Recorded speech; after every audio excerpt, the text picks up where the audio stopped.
Représentante de l'association Arbre Fromager, expose la situation d'une femme qui a porté plainte pour violence conjugale. Maman de 4 enfants et locataire avec un bail à son nom, c'est pourtant elle qui doit quitter son logement pour être à l'abri.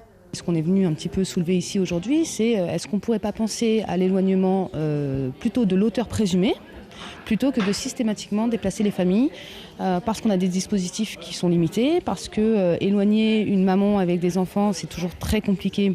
Alors en termes de place, mais aussi en termes de logistique, ça veut dire une rupture d'école potentiellement pour des enfants, ça veut dire pas avoir prévu assez de linge, pas avoir prévu les repas. En Guyane, à l'exception des chambres d'hôtel pour les situations d'urgence, seuls 2 centres d'hébergement sont spécifiquement dédiés à l'accueil des victimes de violences conjugales. 16 places à Cayenne, 13 à Saint-Laurent. Les premiers constats qui ont émergé, c'est la question de l'hébergement. Pourquoi pas créer une maison des femmes dans laquelle ces femmes seraient accueillies, mais pas simplement pour être protégées, mais c'est aussi pour être conseillées. Parce qu'on s'est rendu compte qu'il manque un guide de procédure de la victime.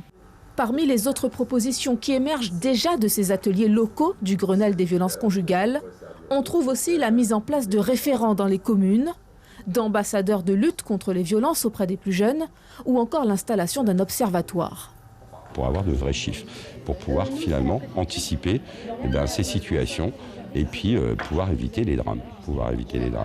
Et on a aussi fait une proposition qui est de faire des formations, mais tous en commun, parce qu'en finalement on se rend compte qu'il y a beaucoup de dispositifs, mais comme on s'ignore, comme on ne se connaît pas, chacun travaille dans son coin. Dès le mois prochain, la déléguée régionale aux droits des femmes et à l'égalité ira à la rencontre des acteurs de terrain dans plusieurs communes de Guyane.